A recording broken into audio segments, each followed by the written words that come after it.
indicaciones dadas. Adelante, doctor, queda en el uso de la palabra. Muchas gracias. ¿Se me escucha bien? ¿Se ven las diapositivas? Sí, doctor. Muy bien. Quiero agradecer nuevamente a CEFOCAP por esta nueva oportunidad de llegar a todos ustedes con unos temas tan importantes como el habeas data y el recurso de agravio constitucional en este importante diplomado sobre derecho procesal constitucional. Vamos a tratar no solamente el aspecto procesal, sino también el aspecto jurisprudencial. Vamos a pasar a decir lo siguiente. ¿Qué es el habeas data? Brevemente, es uno de los 4 procesos constitucionales de la libertad, junto al habeas corpus, amparo y cumplimiento, que están previstos tanto en la Constitución como en el nuevo Código Procesal Constitucional. También estaba comprendido, configurado en el derogado Código Procesal Constitucional. Muy bien. Y vamos primero a hablar, bueno, el nuevo Código Procesal Constitucional tiene poco más de 2 años como vigencia, aprobado en virtud de la Ley 31.307. Como dijo nuestro presentador, pueden ustedes ir dejando las preguntas en el chat que vamos a ir respondiendo. Primero, respecto a la habeas data, vamos a hablar de algunos aspectos generales que también le corresponden al amparo, al habeas corpus y al cumplimiento, ¿no? Pero haciendo las precisiones respectivas. Asimismo, tenemos un esquema para que se comprendan la tramitación de este proceso, tanto en sede del Poder Judicial como del Tribunal Constitucional, cuando llega precisamente en virtud del otro tema que vamos a tratar el día de hoy, en virtud del medio impugnatorio denominado recurso de agravio constitucional. Muy bien. ¿Cómo se presenta la demanda de habeas data? La demanda de habeas data, al igual que el amparo y el cumplimiento, se presenta por escrito. Sí, y por lo menos debe contener los siguientes datos.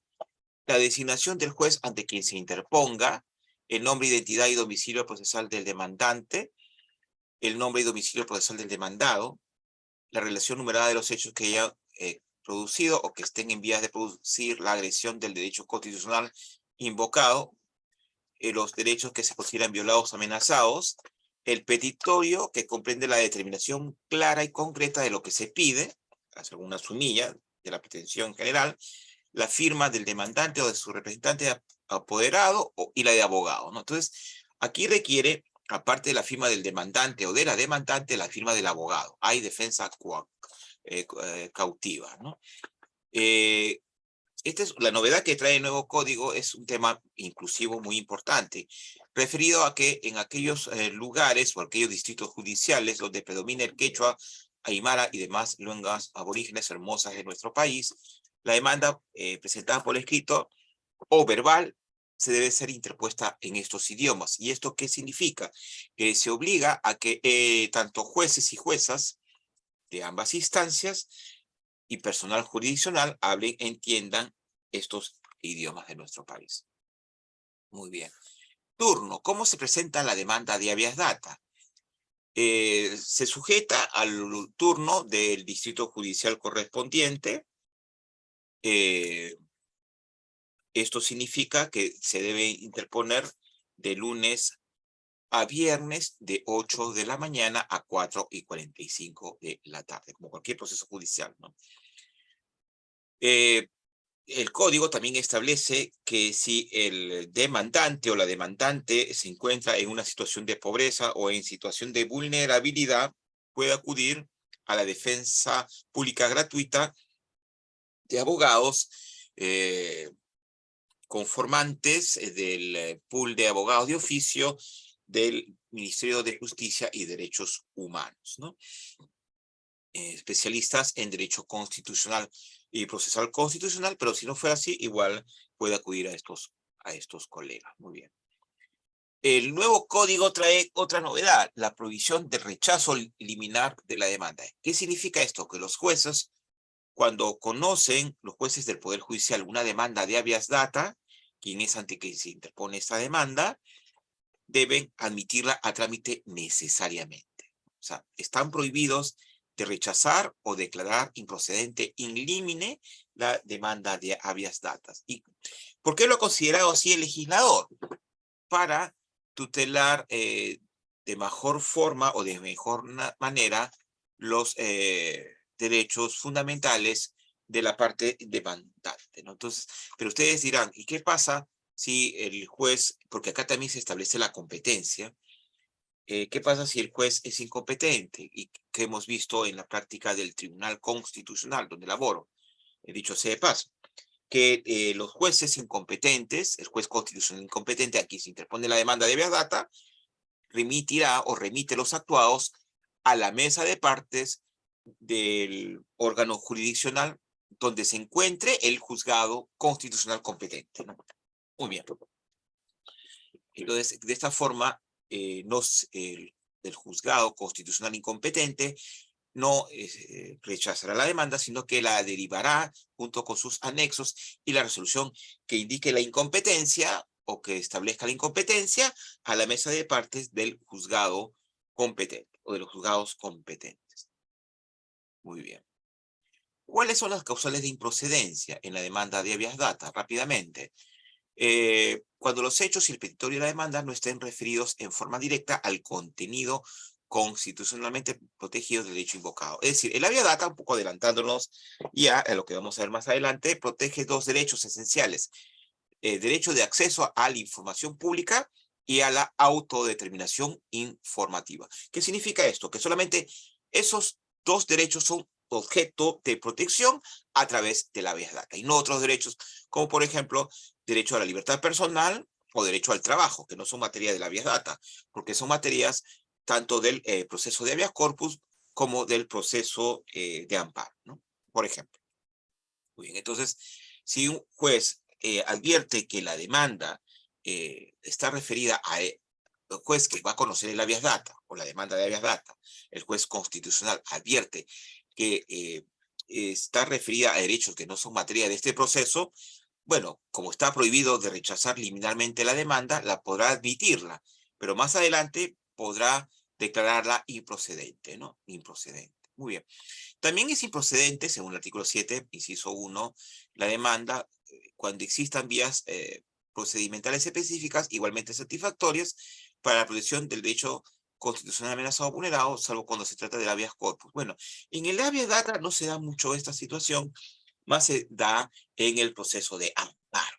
Tercera causal de improcedencia, cuando el agraviado haya recurrido previamente a otro proceso judicial para pedir tutela respecto del derecho constitucional. Es decir, por ejemplo, en relación a los derechos en materia de tutela de la habeas data, si el recurrente o la recurrente recurrió a un proceso ordinario anterior o un proceso constitucional anterior, y si en estos procesos anteriores se emitió sentencia que tiene la calidad de cosa juzgada, por ejemplo, se haya declarado infundada la demanda, en esos casos, como hay un pronunciamiento de fondo, no puede acudir a la habeas data invocando la misma pretensión que fue resuelta en el proceso anterior. Cosa distinta es cuando en el proceso anterior se haya declarado la improcedencia de la demanda. ¿Cuál es la cuarta causal de improcedencia? Cuando no se hayan agotado las vías previas o los procesos previstos por este código y en el habeas corpus. Bueno, en el habeas data esta causal no se aplica, más es para el amparo. La quinta es cuando haya litispendencia por la interposición de otro proceso constitucional. Y esto sí se puede aplicar a la habeas data. Me explico mejor. El día de hoy, por ejemplo, el día es lunes 23 de noviembre, de octubre, disculpe, mes morado del Señor de los Milagros, se interpone una demanda de habeas data con una determinada pretensión. Muy bien, el día de mañana, miércoles, bueno, la demanda de hoy es ante el primer juzgado constitucional. El día de Lima, por ejemplo, de Lima. El día de mañana se interpone una segunda demanda de habeas data con la misma pretensión ante el segundo juzgado constitucional. Y el día miércoles se interpone una tercera demanda de habeas data ante el tercer juzgado constitucional invocándose la misma pretensión. ¿Qué va a pasar? Que habría aquí, podría haber el riesgo de que el segundo y tercer juzgado, que conocen a partir de mañana y pasado mañana, emitan sentencias contradictorias o implicantes. Es decir, por ejemplo, el juzgado del día de hoy, el primer juzgado, podrá declarar fundada la demanda. El juzgado de mañana infundada y el de pasado mañana improcedente. ¿Cuál fallo se ejecuta? Serían fallos contradictorios que perjudicarían no solamente a la parte demandante, sino al proceso. Entonces, los segundos y tercer juzgado que conozcan o declararán improcedencia la demanda o remitirán los actuados al primer juzgado. Muy bien. Y la sexta, bueno, la sexta causal de improcedencia, hay procesos o hay pretensiones que deben ser conocidas en los procesos de inconstitucionalidad o competencial y no son materia de la habeas data, también podrá ser declarada improcedente. Y cuando haya vencido el plazo para interponer la demanda de habeas data es de 60 días hábiles, que es el mismo plazo del del amparo, y este plazo corre a partir del día siguiente en que se notificó o en que se cursó la carta notarial o el pedido ante mesa de partes de la entidad cuya, donde se invoque los derechos materias de la verdad. Se pueden interponer demandas de habeas data durante los regímenes de excepción, por supuesto que sí. Por supuesto que sí. Regímenes de excepción comprenden estado de sitio y estado de emergencia. Rápidamente, estado de sitio es cuando existe algún enfrentamiento, un tipo de convulsión interna o grave amenaza de que ello suceda, o cuando en nuestro país, por ejemplo, se encuentre en una situación de guerra con una nación extranjera. Durante el estado de sitio no se suspenden ni se restringen derechos fundamentales, pero sí se pueden interponer demandas. Podría haber alguna alteración. Estado de emergencia, como la que hemos sufrido, yo digo sufrido, no vivido, por el COVID-19, de la que estamos saliendo felizmente. Bueno, ya no estamos en estado de emergencia, o el estado de emergencia es por otras causas, por ejemplo, por seguridad, ¿no? En un distrito de Lima, pero son estados de emergencia por seguridad o por emergencia sanitaria o por desastres naturales, fenómeno de niño. Entonces, durante estos estados o de emergencia, se pueden suspender o restringir derechos a libertad y seguridad personales, libertad de tránsito, libertad de reunión e inviolabilidad de domicilio, donde los derechos fundamentales señalados se restringen, no desaparecen. Entonces, si hubiese algún exceso de la autoridad, que es la que va a disponer la restricción de estos derechos, Ejército o Policía Nacional, si hay un exceso, se puede interponer habeas data durante estos regímenes de excepción. Muy bien, rápidamente, ¿no? Bueno, una de las novedades, y esto lo vamos a ver también dentro del esquema que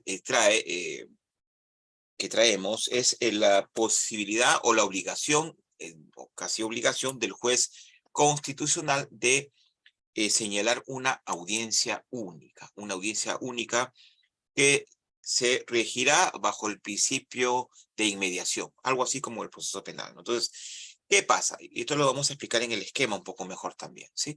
Cuando se interpone la demanda, el juez, como ya hemos dicho, tiene la obligación de admitirla a trámite, luego notificará a la parte demandada y en forma paralela estará convocando a la audiencia única. Muy bien. Entonces, con el escrito de contestación de demanda, con el ofrecimiento de prueba de la parte contraria, se convoca a una audiencia única. El juez podrá emitir sentencia dentro de esta audiencia única o dentro del plazo de 10 días hábiles de realizar. ¿Qué va a acontecer en la audiencia única?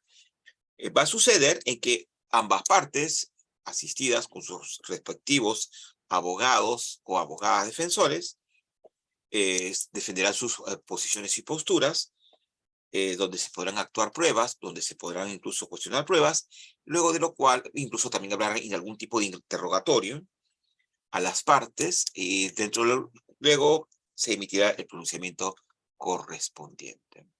Vamos a avanzar un poquito más. Este es el esquema que yo les comentaba rápidamente y también va a servir cuando tratemos sobre el recurso de agravio constitucional. Entonces habrá doble explicación. La demanda de habeas data se interpone ante el juez constitucional. Ojo, juez constitucional que bajo la configuración del nuevo Código Procesal Constitucional va a conocer a su vez los procesos de amparo, habeas corpus y cumplimiento. Un solo juez va a conocer los 4 procesos constitucionales de libertad. Repito, ¿cuáles son estos procesos? amparo, habeas corpus, habeas data y cumplimiento. Serán los 4. Entonces, se está hablando de un juez especializado.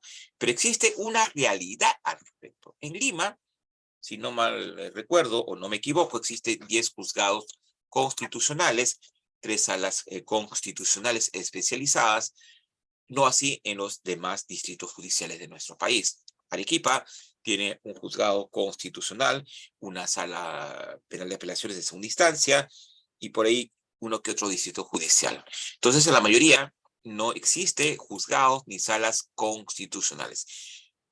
¿Qué dice el código en una de sus disposiciones transitorias? Que cuando no exista juzgado constitucional, conocerá en primera instancia la demanda de habeas data el juez civil. En segunda instancia, la sala civil del mismo distrito judicial. Pero en Lima, conoce el juez constitucional, en segunda instancia, la sala constitucional y los actuados podrán ser remitidos al Tribunal Constitucional, que conocerá en última y definitiva instancia este proceso constitucional cuando se interponga contra la sentencia de vista o de segundo grado el denominado recurso de agravio constitucional. Muy bien. Entonces, en la demanda de habeas data se presenta ante el juez constitucional. El juez constitucional, hemos dicho, está obligado a admitir a trámite la demanda. Luego, con ello, se inicia la sumaria investigación, correrá traslado a la parte demandada, quien, bueno, la demanda se presenta con pruebas, lo ideal es eso, la parte demandada también presentará pruebas, y asimismo el juez convoca audiencia única. Dentro de esta audiencia única podrá emitir sentencia, hemos dicho, o dentro del plazo de 10 días hábiles de realizar esta audiencia. Ojo, sin embargo, el juez puede admitir la demanda. Luego le corre traslado a la parte demandada. La parte demandada contesta la demanda, ofrece pruebas. El juez, hasta ahí, de la revisión de la demanda, de la contestación y de las pruebas de ambas partes, podrá incluso declarar la improcedencia de la demanda, que no es improcedencia liminar, sin necesidad de convocar audiencia única. Muy bien. Luego de ello, el juez, bueno, podrá tomar declaración a las partes, merituar pruebas de actuación inmediata, dada la naturaleza urgente y célere de estos procesos de tutela de urgencia. Asimismo, luego de este trámite inicial, emitirá una sentencia que podrá declarar fundada, infundada o procedente la demanda. Es decir, si es fundada o infundada, sería pronunciamiento de fondo. Improcedente, de forma. Muy bien, ¿las partes pueden interponer recurso de apelación? Sí. En el caso, para ambas partes, demandante o demandado, dependiendo quién vaya perdiendo, ¿no? Si se declara fundada la demanda, estará perdiendo la parte demandada, obviamente. Y si es infundada o improcedente, estará perdiendo la parte demandante. ¿Se puede presentar recursos? Sí. ¿Cuál es el plazo? El plazo es de 3 días hábiles que corren a partir del día siguiente en que se notificó la sentencia de primer grado. Muy bien. Ambas partes pueden apelar, ojo, dependiendo si hay un extremo fundado y otro infundado o improcedente, ¿no? Apelarán por sus respectivos extremos. Hasta aquí no pagan tasas aranceles judiciales. Concedido el recurso, los actuados se elevan a la sala constitucional del mismo distrito judicial. Ojo, estamos hablando juez constitucional, sala constitucional en la ideal de que existan estos juzgados. Todavía no se implementa, la Junta Nacional de Justicia no implementa, ni el Poder Judicial. Hay una gran falencia. A 2 años del código, de vigencia del código. ¿Qué va a pasar en segunda instancia? Ojo, la parte demandante no está obligada a sustentar los agravios, digamos, o sea, en buena cuenta expresar los agravios en el recurso, pero la idea es que sí lo haga, ¿no? Para que arriba pueda obtener una decisión a su favor. Pero la sala, sí, a la parte que impugna, le exigirá que sustente, ya sea por escrito o verbalmente, los agravios que la sentencia de primera instancia le causa. ¿Qué va a pasar en sala? En sala constitucional, repito, del Poder Judicial. Ustedes pueden observar. Allí, va a convocarse audiencia pública vista la causa en virtud de la cual los abogados de las partes, parte demandante como parte demandada, podrán informar brevemente por un espacio de 10 minutos si lo solicitan por escrito, 10 o menos, dependiendo. Ojo, la sala está compuesta por 3 jueces o juezas constitucionales que tendrán un ponente. Muy bien, la sala podrá confirmar, revocar o excepcionalmente declarar nula la sentencia de primera instancia. Es decir, la sala podrá declarar fundada, podrá declarar infundada, improcedente la demanda o nula la sentencia de primera instancia. Esto es lo más raro. Muy bien. ¿Qué va a pasar acá? Todavía en sede de sala constitucional, se puede impugnar.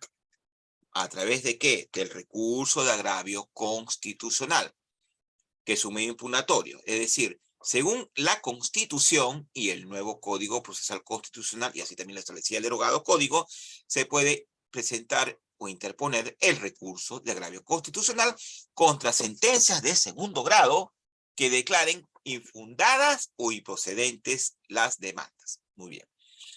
Y no se podría declarar fundada contra las sentencias fundadas de segundo grado.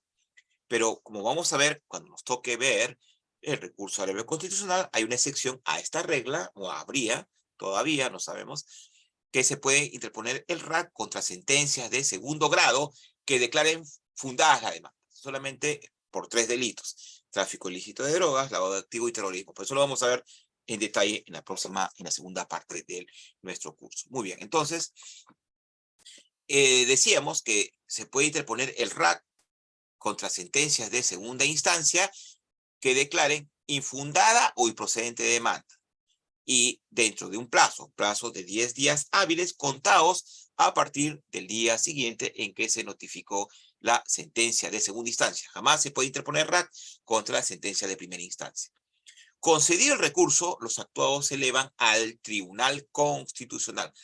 El Tribunal Constitucional, y esto es en virtud de una sentencia de constitucionalidad que declaró infundada, una sentencia dictada en mérito de una demanda del Poder Judicial cuestionando o solicitando la declaración de inconstitucionalidad de algunos artículos del nuevo Código Procesal Penal. El tribunal ha precisado que cuando va a emitir sentencias de fondo, es decir, declarar fundada o infundada la demanda, en esos casos convocará audiencia pública y vista de la causa. Pero si el tribunal va a decidir declarar improcedente la demanda de habeas data, simplemente no convocará audiencia pública ni vista de la causa, donde los abogados no podrán informar. Contra la sentencia de fondo que declaren fundadas o infundadas demandas de habeas data, no procede recurso alguno, solamente un pedido de aclaración, para aclarar algún concepto no claro, algún error o alguna omisión, ¿sí? Pero contra las sentencias que declaren improcedentes demandas se puede presentar un pedido de reposición.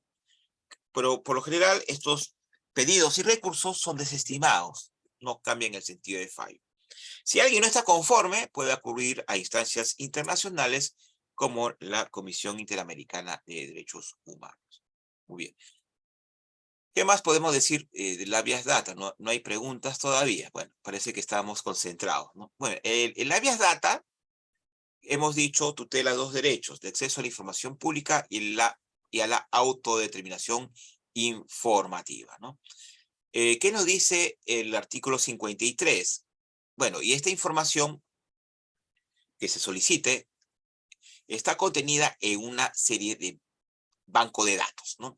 Y este banco de datos está compuesto por archivo, registro, base o banco de datos, ¿no? Que son, pues, un conjunto de datos organizados de información personal y que sea objeto de tratamiento o procesamiento físico, electrónico, computarizado, ya sea público o privado, y cualquiera que fuere la modalidad de su información, almacenamiento, organización o acceso.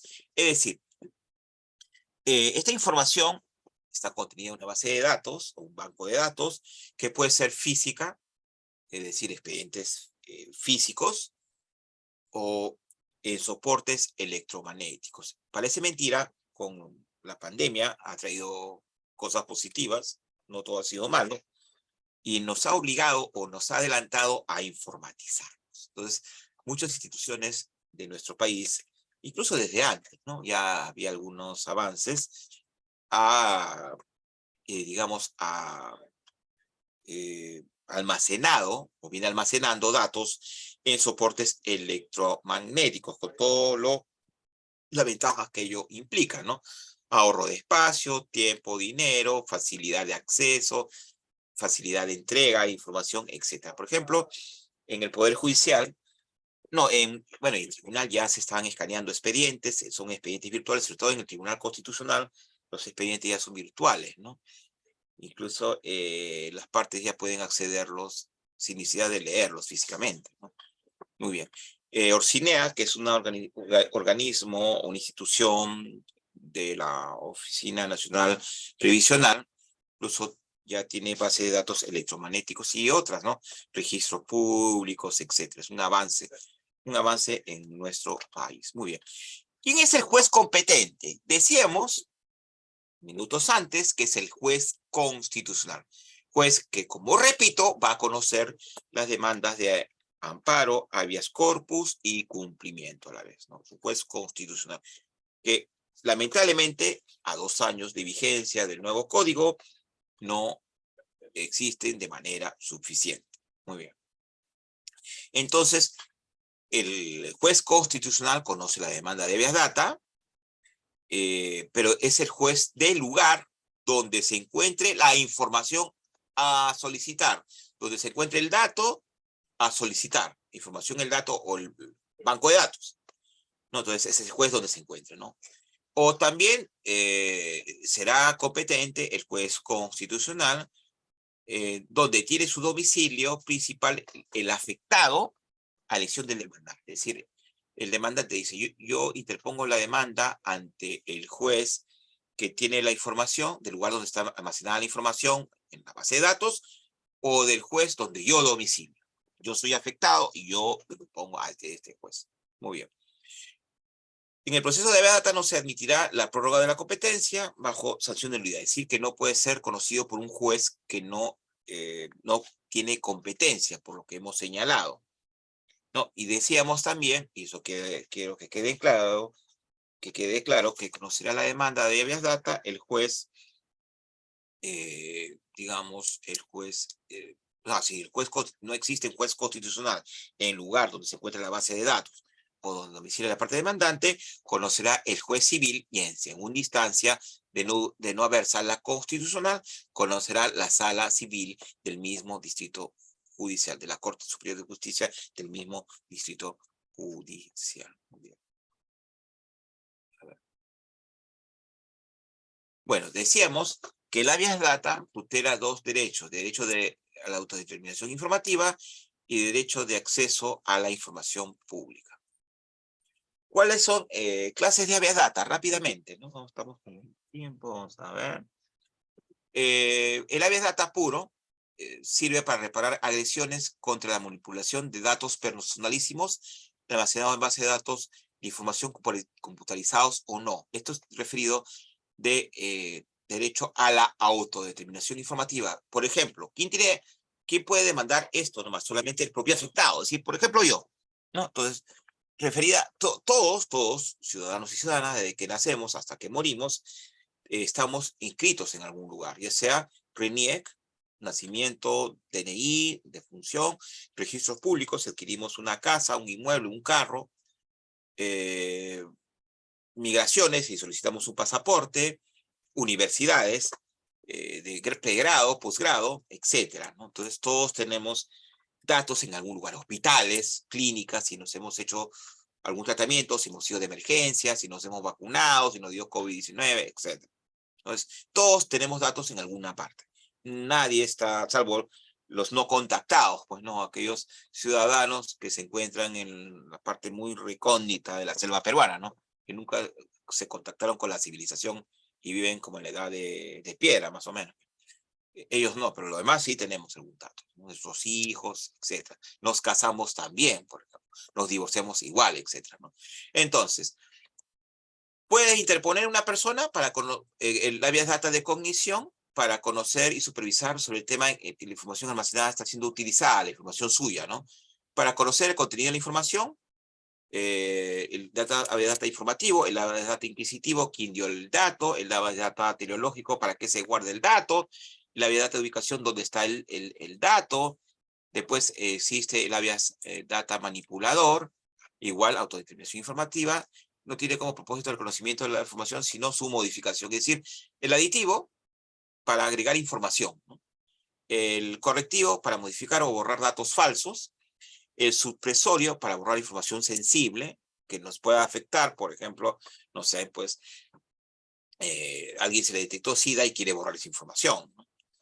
O igual la data confidencial y pedir que se conozca, ¿no? Alguien adquirió SIDA y no quiere que esa información se conozca y está almacenada en una historia clínica, una historia médica, y eso podría afectarlo, ¿no? En su imagen, ¿no? El habeas data desvinculador, impedir que se divulgue el nombre de la persona de quien almacena sus datos, por ejemplo, edad, raza, sexo, ubicación social, grado de instrucción, idioma, profesión. El habeas data descifrador, dato guardado bajo código. El habeas data cautelar, no suministro del dato hasta el final del proceso. El habeas data garantista, verificar la seguridad estética del banco de datos. El habeas data interpretativo, impugnar conclusiones a partir de datos. El habeas data indemnización, solicitar indemnización por la propagación de datos que causen daño. Esto no se ve en el Perú. Y tenemos el habeas data impuro, que se solicita el auxilio jurisdiccional para recabar una información pública que les niega al agraviado. Es decir, esto tiene que ver con el derecho de acceso a la información pública, ¿no? Es decir, consiste en hacer valer el derecho de toda persona, de todo ciudadano en general, incluso en estos denominados, estos equipos de investigación, ¿no? Existen en los medios de comunicación para acceder a información que obra en la administración pública, salvo la que estén expresamente prohibidas por la ley de la materia, ¿no? Muy bien. ¿Quién puede interponer la demanda de habeas data? La habeas data solamente puede ser interpuesta por el afectado, sus tutores o curadores o por sus herederos, ¿no? Esto es en el caso del derecho de acceso a la autodeterminación informativa, ¿no? Solamente le corresponde al titular. Cuando la demanda es interpuesta por persona jurídica de derecho privado, que también puede hacerlo, esta se interpone a través de su representante legal o apoderado, ¿no? Que se designe, ¿no? Entonces, pero cuando es información pública, o sea, acceder a información pública que se encuentra en instituciones, cualquier ciudadano o ciudadana. ¿Quiénes pueden ser demandados? ¿Quiénes ostentan la legitimación pasiva? Se emplaza al titular o responsable y a los usuarios de los bancos de datos, quien contenga los bancos de datos, ya sean públicos o privados, destinados o no a proveer información.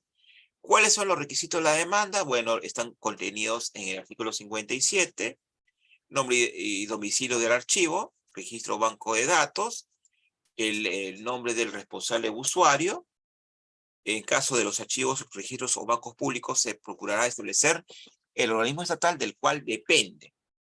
Luego, la demanda contendrá las razones por las cuales se entiende que en el archivo, registro o banco de datos individualizado obra información referida al agraviado, o los motivos por los cuales se considera que la información que le atañe resulte discriminatoria, falsa, inexacta o violatoria de la identidad personal o familiar. Esto es derecho a la autodeterminación informativa. ¿Se puede solicitar medidas cautelares en el habeas data? Por supuesto que sí, ¿no?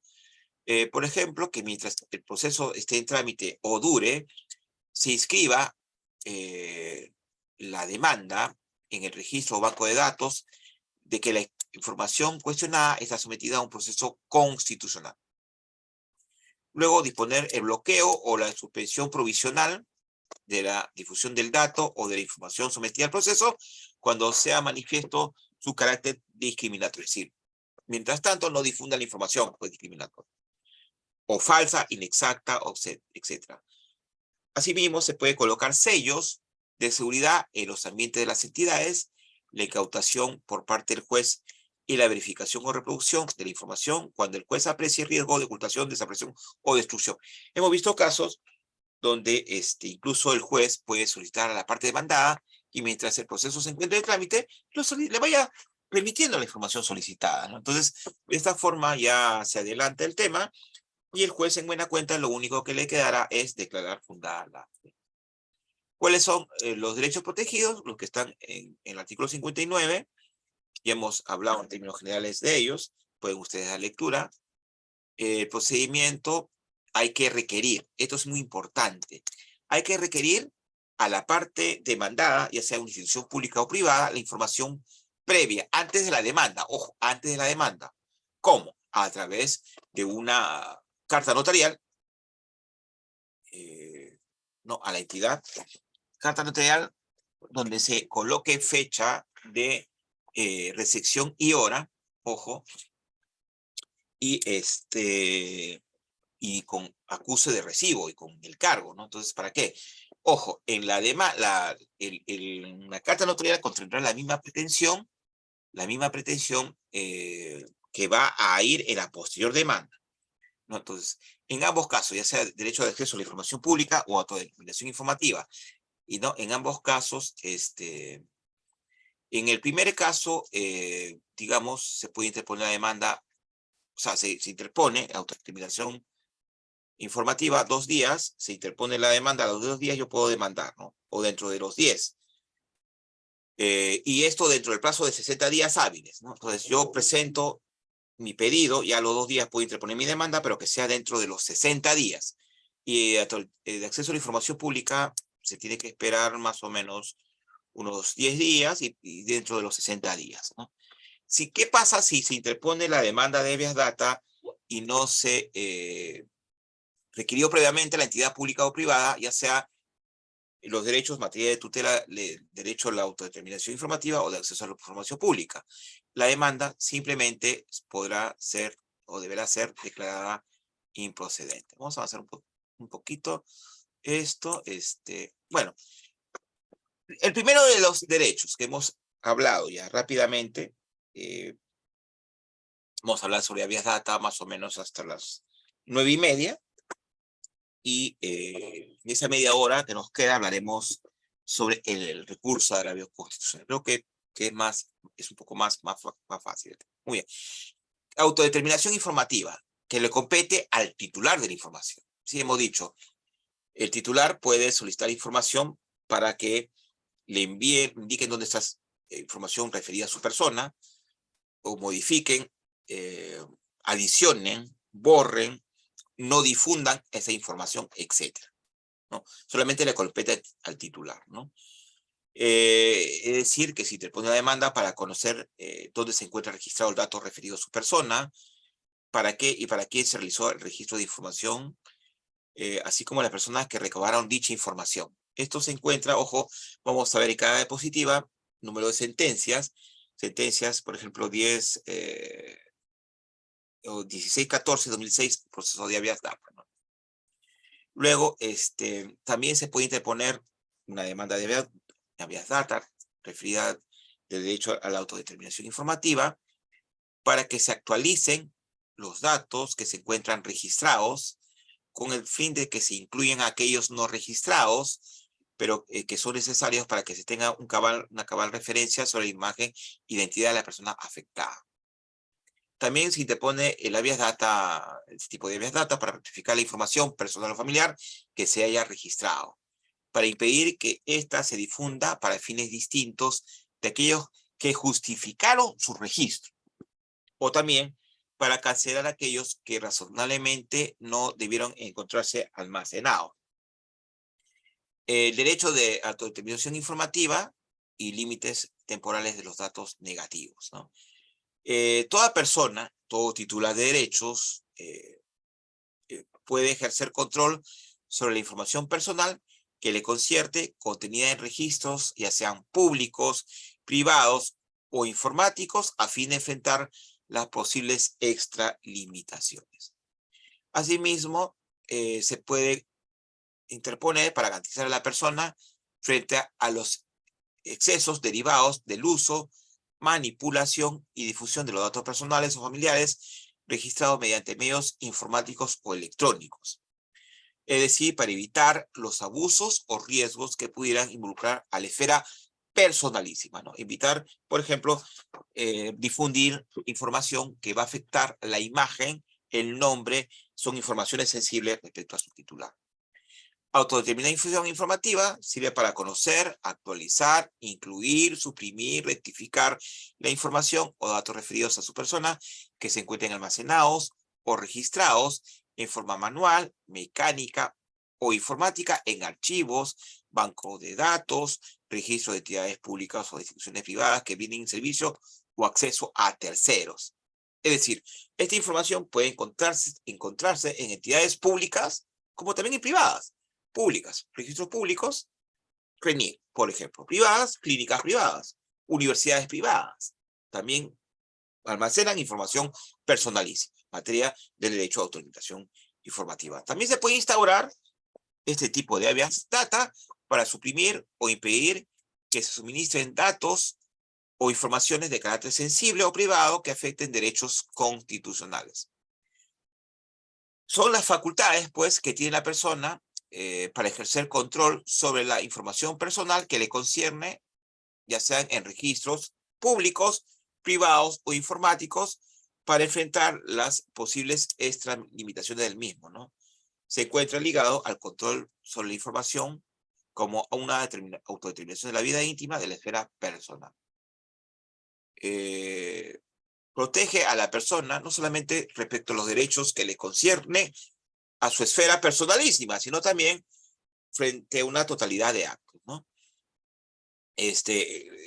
La posibilidad de que todo individuo pueda preservar la información, haciendo un control del registro, uso, revelación de datos que le conciernen, ¿no? Protege a la persona frente a esos datos sensibles, ¿no? También garantiza que una persona pueda hacer uso de la información privada que existe sobre él, ya sea que ésta se encuentre almacenada o en disposición de entidades públicas o de carácter privado, ¿no? Toda persona tiene derecho a obtener copia de la información particular que le concierne al margen de si ésta se encuentra disponible en una entidad privada o pública. Por ejemplo, en este expediente, en el 693-2012, proceso de habeas data, la persona solicita información de carácter privado dirigida a una entidad de carácter privada. ¿Cuál es esta? La FP Integra, ¿no? Para que le entregue copias certificadas de todo su expediente administrativo. Como sabemos, las AFPs son administradoras de fondos de pensiones privadas, por la cual la gran mayoría de peruanos y peruanas que tiene trabajo que se encuentra en planilla o está asegurado, tiene, digamos, una especie de fondo privado que es administrado por estas empresas privadas, ¿no? Que al momento de jubilarse le van a pagar un monto, incluso ahora se pueden retirar o se han retirado por el tema de pandemia. Entonces, tiene disponibilidad. Entonces, la persona desea conocer si sus empleadores cuánto han aportado para hacer un fondo privado, para que al momento de jubilarse pueda esta persona recibir esa pensión mensual hasta que se agote. Cosa distinta es la Oficina Nacional Previsional a la cual yo pertenezco, ¿no? Entonces, en este caso, digamos, se encuentra información almacenada en base de datos privadas, entonces la persona, y suponiendo que la FP no le quiso entregar, en el caso se verifica, hubo requerimiento previo en su mesa de partes, ¿sí? Puede ser también, ojo, no solamente con conducto notarial, sino también por escrito en mesa de partes de la propia entidad, donde se advierta fecha de recepción y hora para interponer, para que la demanda dentro del plazo de 60 días hábiles, hemos dicho, ¿no? Que es un mes y medio más o menos. Entonces, en este caso se verificó que la FP informó de forma parcial a la persona, pero no dio cuenta de los documentos señalados precedentemente, como son la constancia de datos de afiliado, la liquidación de pensión de jubilación y el reporte de jubilación del actor, ¿no? Entonces, se advierte que la entrega de información solicitada por el recurrente resulta parcial, ojo, y por tanto evidencia la afectación del derecho de acceso a la autodeterminación informativa.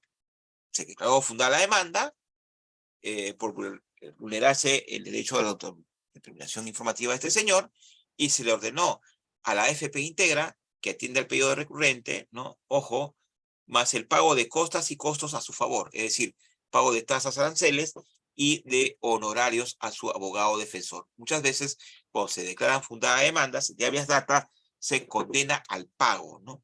Al pago. En este caso, existe, igual se reitera que información contenida en poder de entes no estatales, es decir, personas jurídicas de derecho privado, ¿no? Pero ojo, la información que se solicita no es libre, ¿no? Hay excepciones. ¿Cuáles son esas secciones? Incluso de entidades públicas como de entidades privadas, ¿no? Aquellas que afecten la intimidad personal y las que expresamente se excluyan por la ley o por razones de seguridad nacional. Dentro de estas, ¿cuáles están comprendidos? El secreto bancario y reserva tributaria. Yo siempre le pregunto a mis alumnos, si ustedes me lo contestan por el chat, ¿por qué no se puede brindar información referida al secreto bancario o la reserva tributaria? ¿Por qué creen ustedes? Aunque estas se pueden levantar a pedido del juez, del fiscal de la nación o de una comisión investigadora del Congreso con arreglo a ley y siempre que se refieran al caso investigado. ¿Por qué? No sé si quieran contestar por el chat. Veo que no están haciendo preguntas o están concentrados. ¿Les parece la clase interesante o no se entiende? Contrario senso.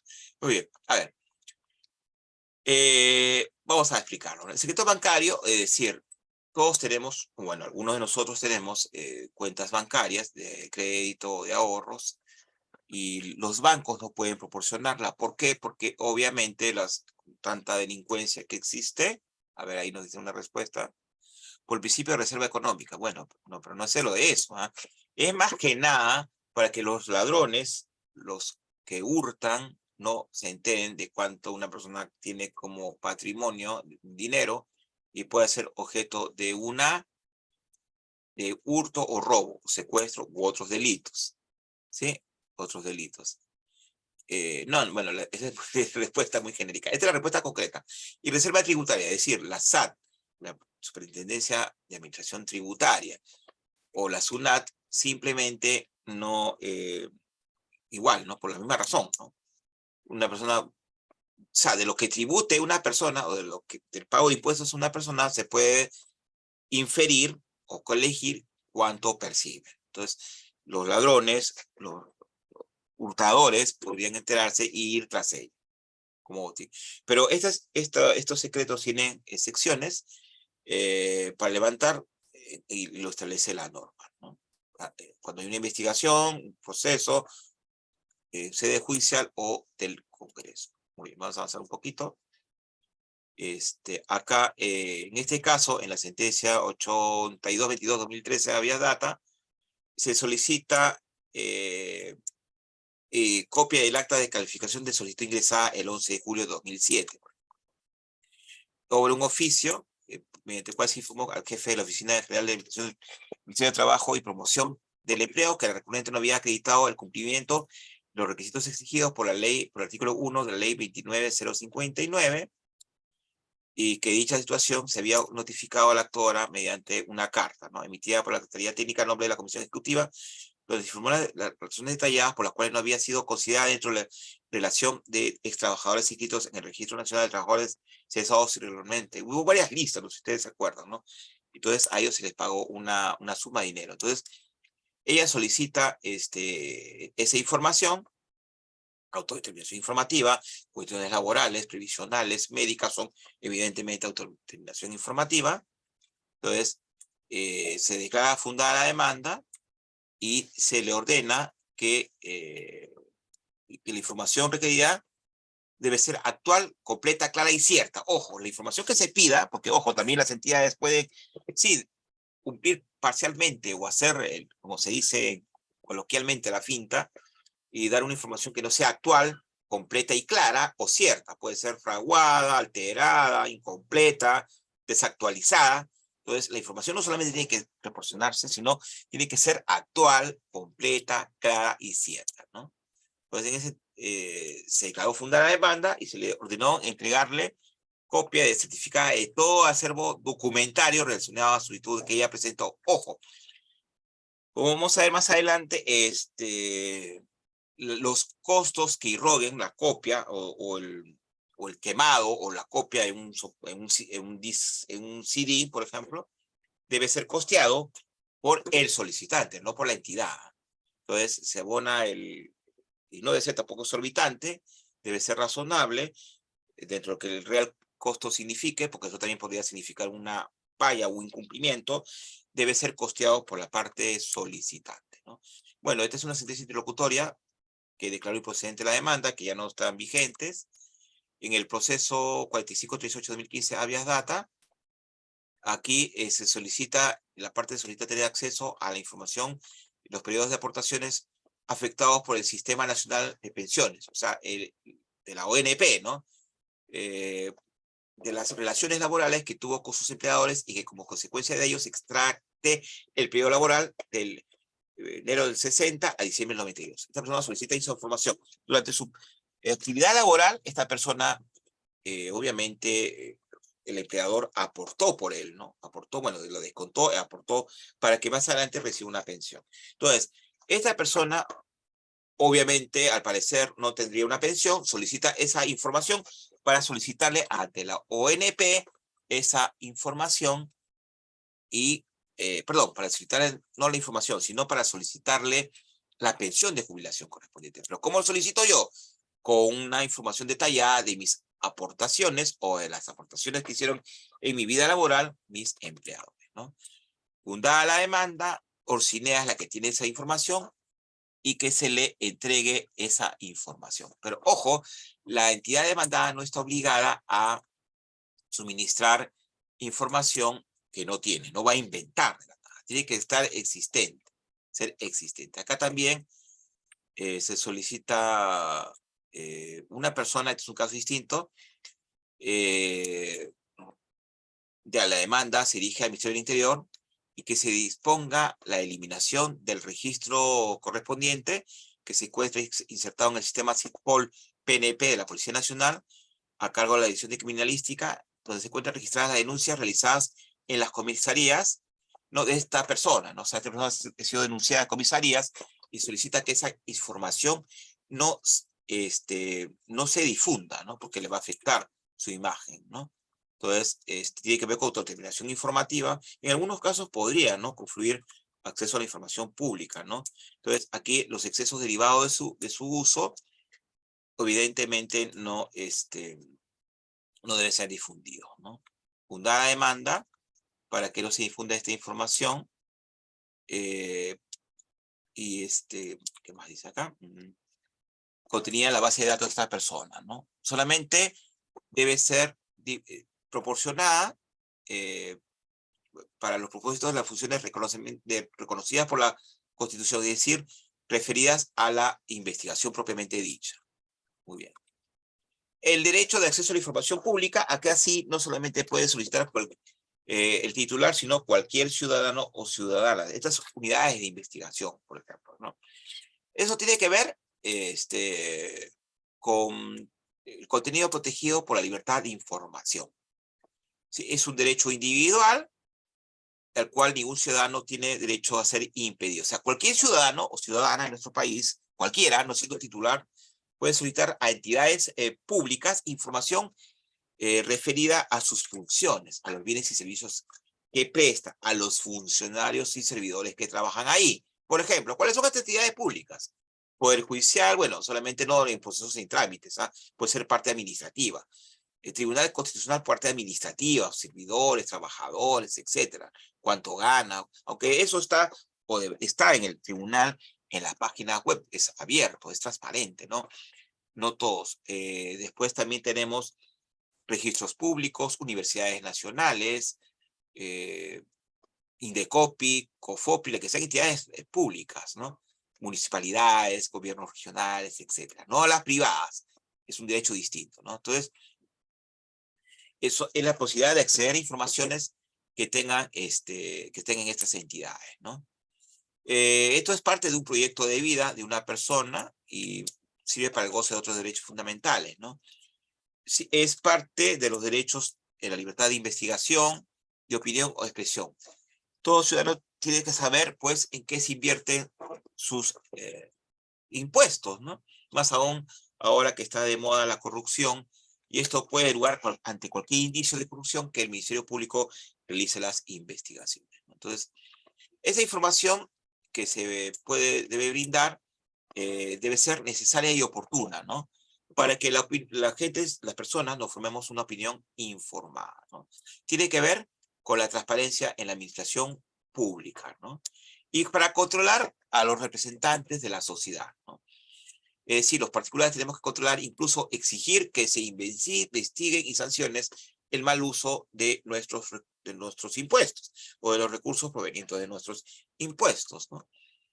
Tiene que ver, es consustancial a un régimen democrático, va ligado al principio de dignidad, ¿no? Y para que las personas no formemos una opinión, una formación libre y racional. Derecho de acceso a la información pública que se encuentra en el poder de cualquier entidad pública, ya sea que se trate de la que genere, produzcan, procesan, posean, incluida la que obra en expedientes terminados o en trámite, estudio, dictámenes, opiniones, datos estadísticos, informes técnicos o cualquier otro documento que la administración pública tenga en su poder, cualquiera que sea la forma de expresión, ya sea gráfica, sonora, visual, electromagnética o que obre en otro soporte, ¿no? Incluso las personas podemos, incluso para no volver a elegir a estos malos funcionarios, elegidos por algún gobernante de turno, ¿no? Para que es lo mismo que hemos dicho, pero igual están exceptuadas información ya sea por ley, la materia, por secreto bancario o reserva tributaria, o por razones de seguridad nacional también. Muy bien. La información que se solicite debe ser completa, actualizada, precisa, verdadera. No información falsa, incompleta, fragmentaria, indiciaria o confusa. No puede ser por pedacitos, desfasada, desactualizada, confusa, ¿no? Bajo la apariencia de que se cumplió, ¿no? El legislador ha desarrollado la ley de transparencia, la ley 27806, ley de transparencia y de acceso a la información pública, ¿no? Incluso también puede haber información que se encuentre en entidades privadas, pero que presten servicios públicos, por ejemplo, empresas eléctricas, ¿no? Las que ya conocemos, ¿no? Prestan un servicio público, ¿no? O aquellas que tengan algún, digamos, o ejercen función administrativa, ¿no? Por ejemplo, en este caso,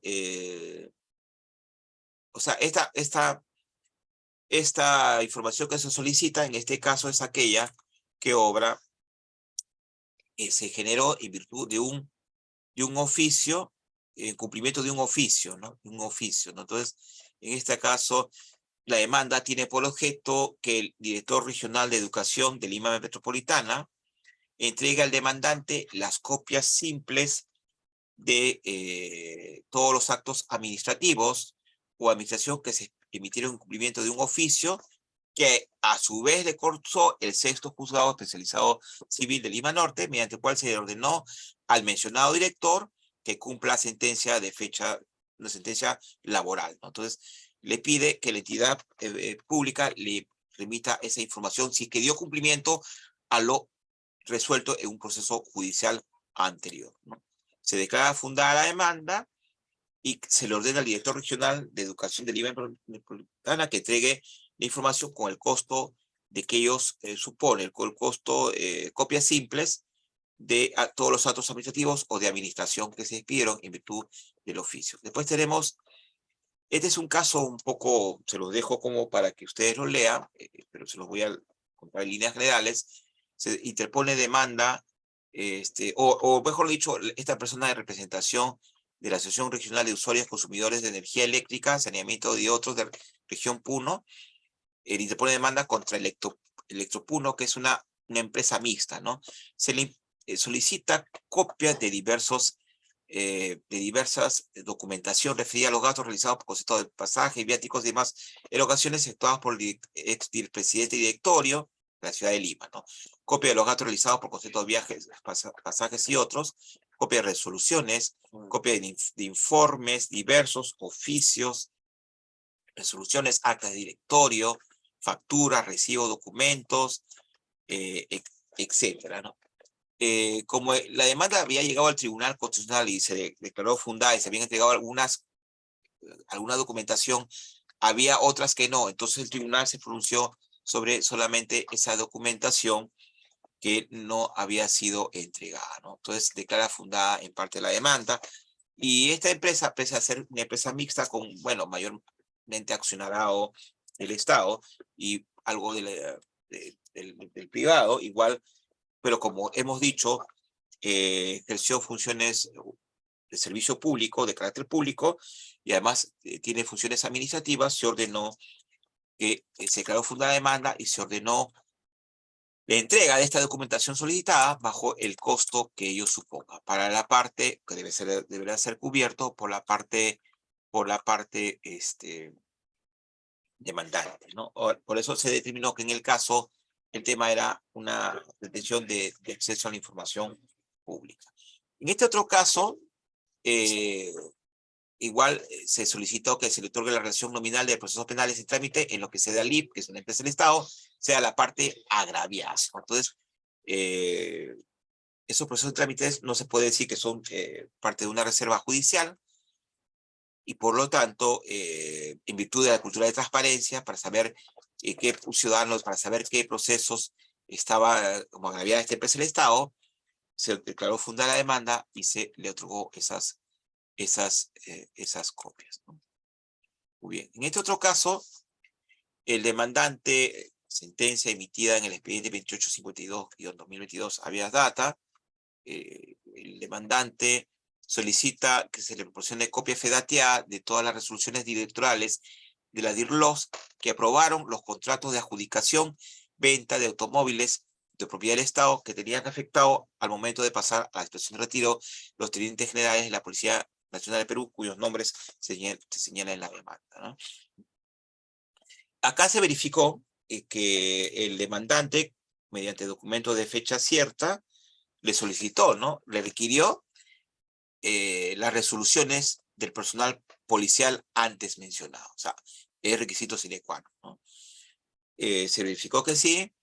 Sin embargo, se advierte en el caso que no se señaló, bueno, se dice primero que las entidades públicas no tienen la obligación de crear o producir información con la que no cuenten o no tengan la obligación de contar, ¿no?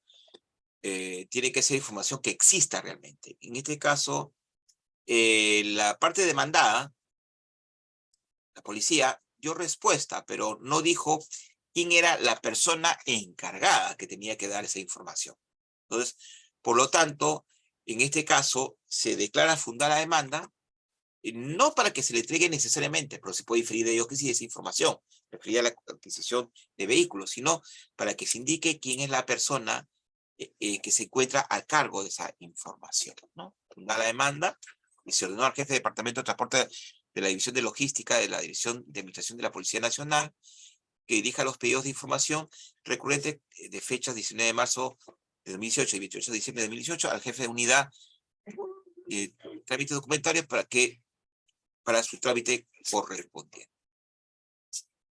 En este otro expediente muy interesante, el 670-2022, proceso de datas son más recientes, Tribunal Constitucional, la pretensión principal de la demanda, acceso a la información pública, es que se le entregue al ciudadano demandante copias simples de las escrituras públicas 1300, 1301, etcétera, ¿no? Del año 2007, bajo el costo que ofrece el mercado, 10 céntimos por copia, conforme a lo dispuesto por una anterior sentencia del Tribunal Constitucional en el expediente 1847-2013, proceso de habeas data, ¿no?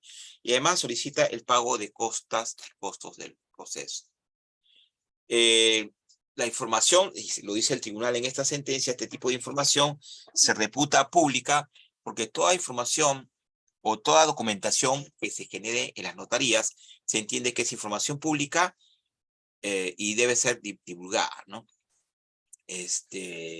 Bueno, y se efectúan informaciones referidas a la intimidad personal, las que expresamente se excluyen por ley o por razones de seguridad nacional, ¿no?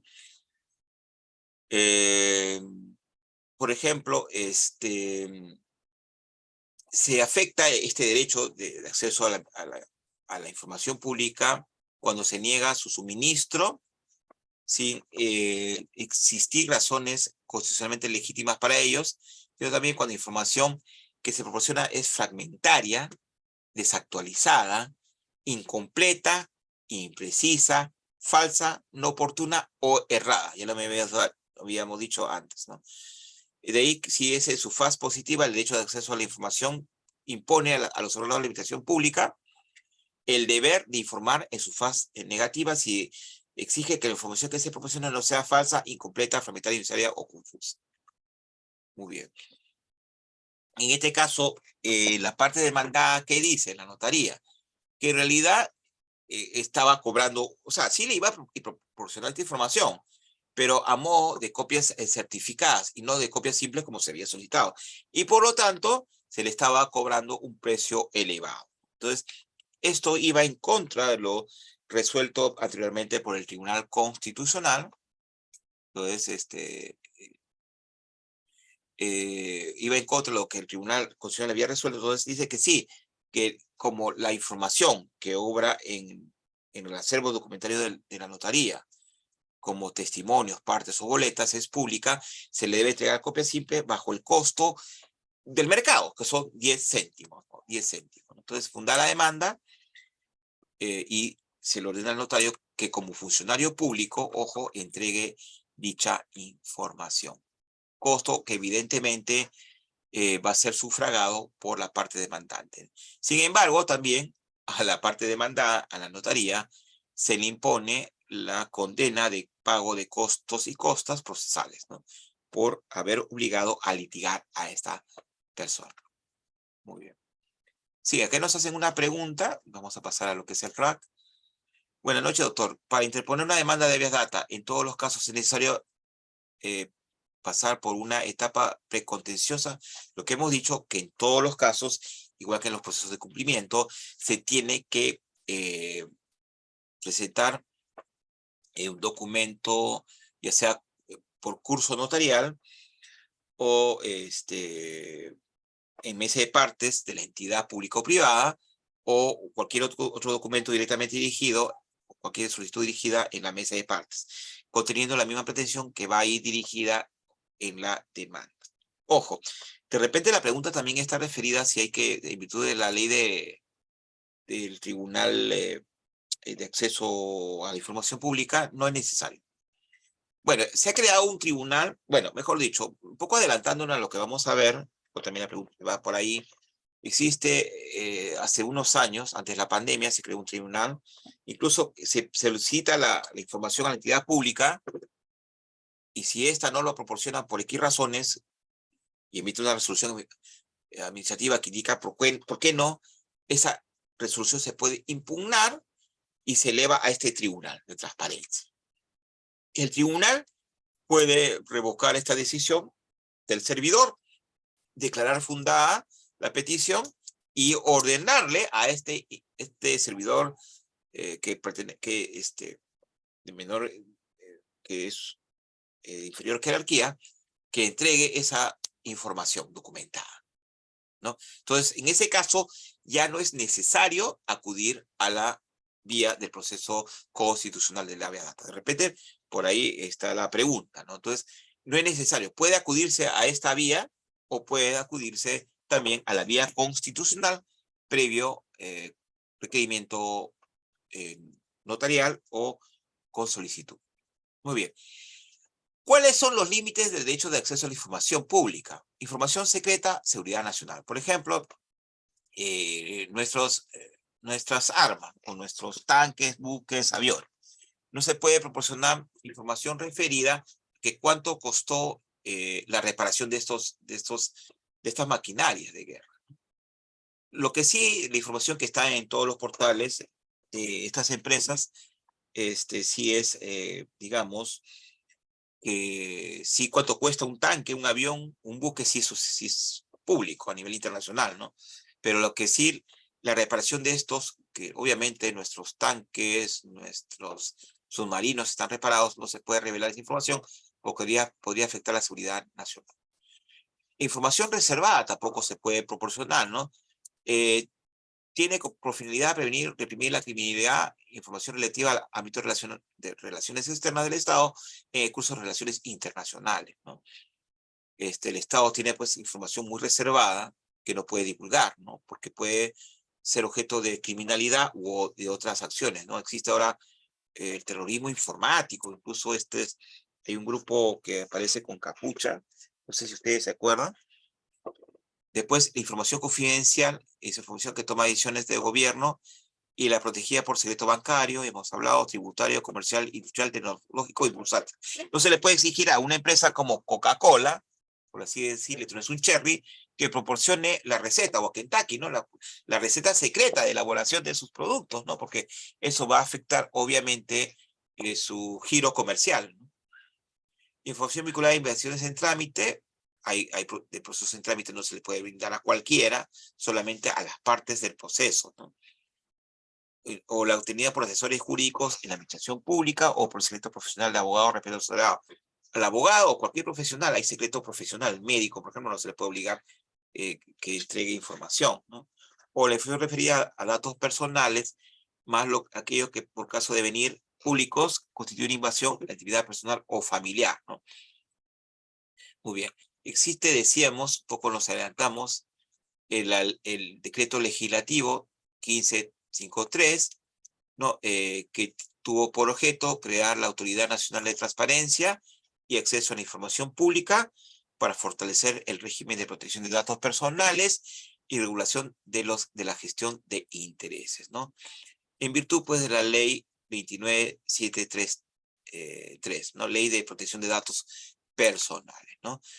Entonces, ¿quién es competente? El Ministerio de Justicia y Derechos Humanos, a través de la Dirección Nacional de Transparencia de la Información Pública, ¿no? Que es la Autoridad Nacional de Transparencia de la Información Pública, ¿no? Entonces, decíamos, acá tiene sus propias funciones, ¿no? Por ejemplo, proponer políticas en materia de transparencia de acceso a información pública, emitir directivas, lineamientos que sean necesarios para cumplir las normas del ámbito de competencia, etcétera, etcétera, ¿no? Entonces, decíamos que esto es referido solamente, quiero precisar, respecto de información, de acceso a la información pública. Por ejemplo, una persona, repito, solicita información a un funcionario servidor estatal y se niega por alguna razón a proporcionarla. Estas decisiones que emite a través de una resolución administrativa pueden ser impugnadas y elevar a este tribunal de transparencia para que pueda resolver y en buena cuenta revocar la decisión contenida en esa resolución administrativa y ordenarle al servidor, el inferior jerárquico, que entregue la información documentada al administrado, por ejemplo, ¿no?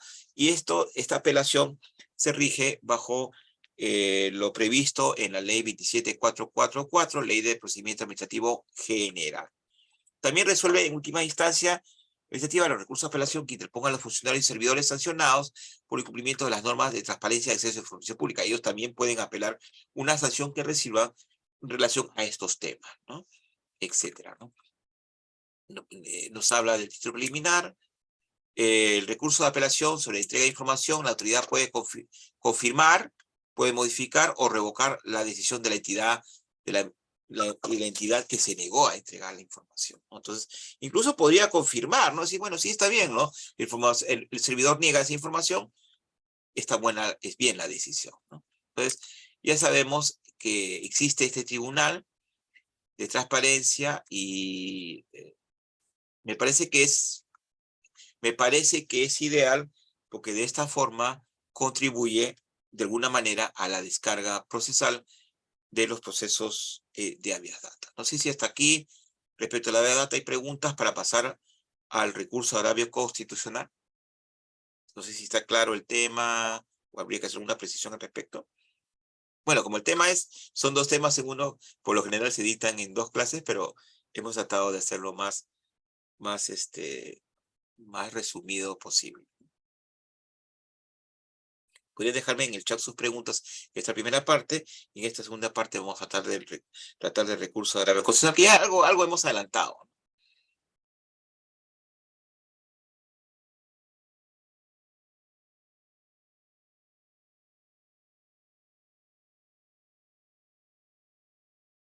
Bueno, que al inicio había más participantes, se han ido retirando, ¿no?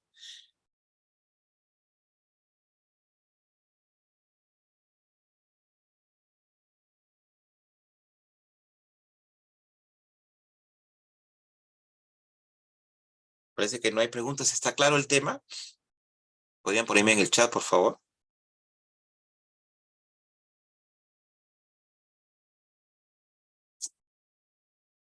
Muy bien, vamos avanzando en estos minutos que nos quedan. Pueden ir igual haciendo sus preguntas, ¿ah? El recurso de agravio constitucional. El recurso de agravio constitucional estaba previsto en el derogado Código Procesal Constitucional y en el actual. No ha habido mayor modificación, ¿no? Decíamos que contra las sentencias de segundo grado o de segunda instancia emitidas por la Sala Constitucional que declare infundada o improcedente la demanda, procede el recurso de agravio constitucional para que los actuados se eleven al Tribunal Constitucional, el cual resolverá en última y definitiva instancia respecto a lo resuelto por el Poder Judicial en doble grado, ¿no? Y el recurso de agravio constitucional se debe interponer dentro del plazo de 10 días hábiles contados desde el día siguiente de notificada la resolución de segundo grado, ¿no? Concedido el recurso, el presidente de la sala remite al Tribunal Constitucional todo el expediente dentro del plazo de 3 días, más el término de la instancia bajo responsabilidad. En el Tribunal Constitucional es obligatorio dividir la causa, no, pero salvo, y eso lo ha interpretado el tribunal, salvo en los procesos donde va a declarar improcedente la demanda. La sala remite al Tribunal Constitucional el expediente dentro del plazo de 3 días hábiles bajo responsabilidad. Acá hay una pregunta. Vamos a ver. El tema muy interesante y entendible. Gracias, Natalie. Algunos creo que han sido mis alumnos antes, seguro, ¿no? Muy bien. Entonces decíamos, estamos acá en el habeas data. ¿Y cuál regla se aplica en el amparo, habeas corpus y cumplimiento? Muy bien. En esta instancia de la Sala Constitucional se emite sentencia de vista de segundo grado que declare infundada o improcedente la demanda. Infundada o improcedente la demanda. Muy bien. Entonces la parte demandante, la que hasta aquí está saliendo desfavorecida, interpondrá el recurso de agravio constitucional a través de un escrito, donde fundamentará los agravios de su pretensión, puede reproducir la demanda y los agravios que la sentencia de vista o la de dos sentencias constitucionales del Poder Judicial le hayan causado. Muy bien. No se paga tasa arancel hasta aquí. Muy bien. Concedido el recurso, se eleva todo el expediente al Tribunal Constitucional. Y decíamos que el Tribunal Constitucional podrá emitir un pronunciamiento de fondo declarando fundada o infundada la demanda, y para ello solamente convocará vista la causa, audiencia pública, en la cual los abogados de ambas partes podrán informar oralmente por unos breves minutos si así lo solicitan. Pero si el tribunal va a declarar improcedente la demanda, solamente improcedente, no habrá audiencia pública ni vista la causa, por lo tanto los abogados no podrán no podrán informar oralmente, aunque algunos podrían decir que esto vulnera su derecho de defensa, ¿no? Muy bien. Entonces, se podría interponer recurso de reposición, pero por lo general no cambia el sentido del fallo. Por lo general no cambia el sentido del fallo. Muy bien. Y si alguien no está conforme con lo decidido por el Tribunal Constitucional, podrá acudir o recurrir a instancias internacionales. Muy bien. Pero el Tribunal Constitucional ha establecido a través de su jurisprudencia 3 excepciones a esta regla. Prevista, ojo, del RAC está previsto, repito, en la Constitución y en el nuevo Código Procesal Constitucional. El tribunal ha creado 3 reglas jurisprudenciales, pero como vamos a ver en la práctica, se estarían dejando sin efecto, o el tribunal estaría inflexionando o cambiando su postura inicio con este nuevo pleno. Muy bien. Entonces, hay casos, sobre todo en los procesos penales, que son materia de habeas corpus, que no es la clase de día de hoy, donde llegado el proceso a la segunda instancia, proceso constitucional de habeas corpus, por ejemplo, amparo también en la segunda instancia, la sala declara fundada la demanda, ojo, mucho ojo con esto, porque es un tema un poquito especial, fundada la demanda, y por tanto, al declarar fundada la demanda, declara nula la sentencia penal emitida en un proceso penal ordinario por delitos de tráfico ilícito de drogas, lavado de activos y terrorismo. Repito, llega a la segunda instancia del proceso de habeas corpus, ya sea amparo, habeas corpus o amparo, y la sala declara fundada la demanda, y por tanto, al declarar fundada la demanda, nula las sentencias penales impuestas por los delitos de tráfico ilícito de drogas, lavado de activos y terrorismo. Entonces, al declarar fundada una demanda, nula la sentencia penal, declararía sin efecto esa sentencia y podría disponer la libertad de los condenados, de los sentenciados. Muy bien. Entonces, el tribunal ha dicho que en estos casos excepcionales, saliéndose de las reglas impuestas en la Constitución, en el Código Procesal Constitucional, en el nuevo y en el antiguo, el tribunal dice, saliéndose de esas reglas, dijo, bueno, en estos casos se está haciendo un uso fraudulento del recurso de agravio constitucional. ¿Sí? Entonces, el tribunal dijo, en estos casos, no, se está haciendo un uso fraudulento, perdón, del proceso constitucional, Entonces, en estos casos, quienes defienden a los jueces, los procuradores, en estos casos excepcionales pueden interponer, el recurso de agravio constitucional contra las sentencias de segundo grado que declaren fundadas demandas, porque se está haciendo un uso fraudulento del proceso constitucional. Entonces, solamente en estos casos, tráfico ilícito de drogas, lavado de activos y terrorismo. Solo en estos casos, repito, se puede interponer recurso de agravio constitucional de forma excepcional contra sentencias de segundo grado, sentencia de vistas que declaren fundadas demandas. Concedido el recurso, los actuados se elevan al Tribunal Constitucional para que pueda resolver en forma distinta, incluso podrá desestimar o declarar infundada la demanda de habeas corpus. Muy bien. Pero no así sucede en otros delitos. No, el delito contra la fe pública, violación sexual, patrimonio, etcétera, ¿no? Etcétera.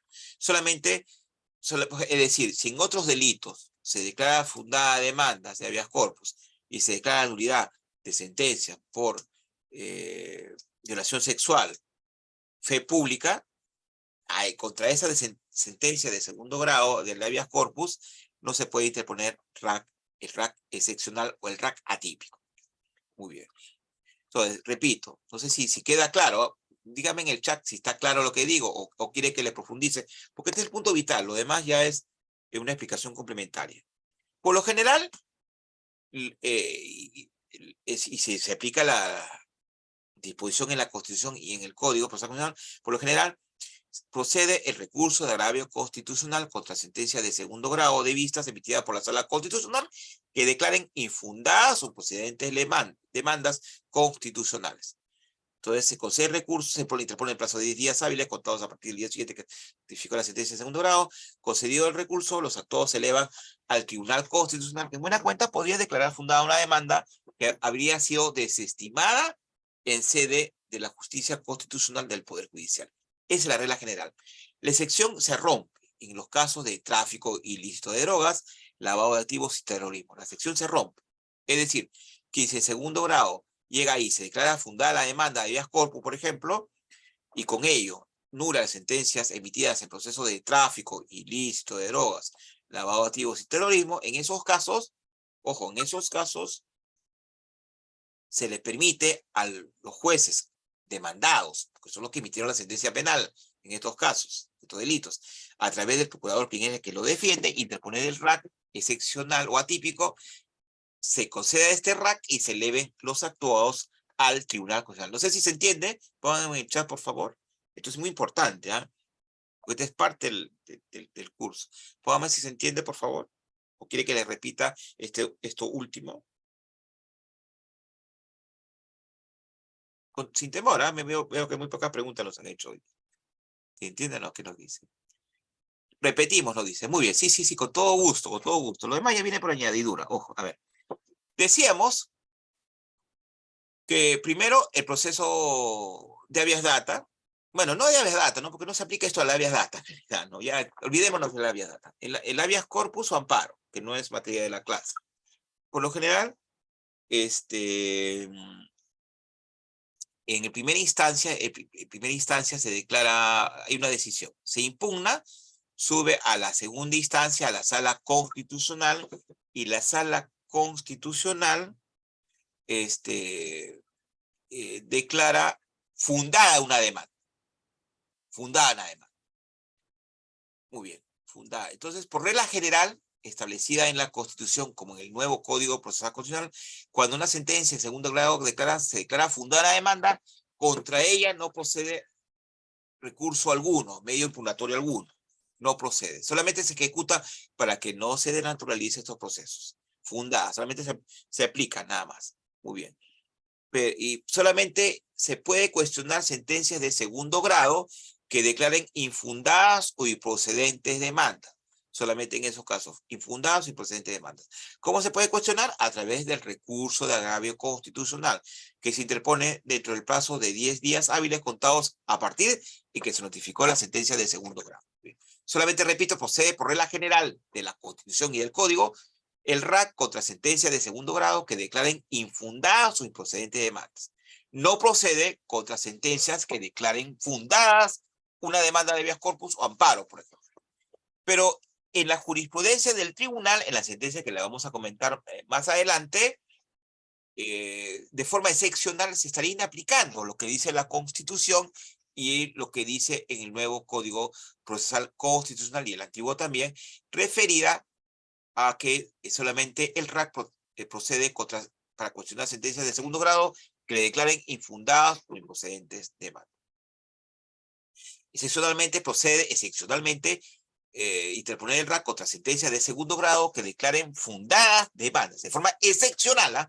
Pero ¿en qué casos? En 3 casos específicos. Es decir, que si a través de un proceso de habeas corpus, nada más, se declara fundada en segunda instancia, y al declararse fundada en segunda instancia, se declare la nulidad de sentencias penales por 3 delitos, tráfico ilícito de drogas, lavado de activos, terrorismo, en 3 delitos, en estos casos, digamos, si declaran fundada demanda, si la nulidad de estas sentencias por estos 3 delitos, está habilitado excepcionalmente que los jueces demandados, porque ellos son los demandados, porque ellos emitieron las sentencias, a través de los procuradores interpongan el recurso de agravio constitucional de forma excepcional, se concede el recurso, se eleve al Tribunal Constitucional y el Tribunal Constitucional podrá incluso declarar infundadas estas demandas. ¿Sí? Esto es el RAC excepcional o atípico. No sé si ahora se entiende con esta segunda explicación. Por favor, dígame.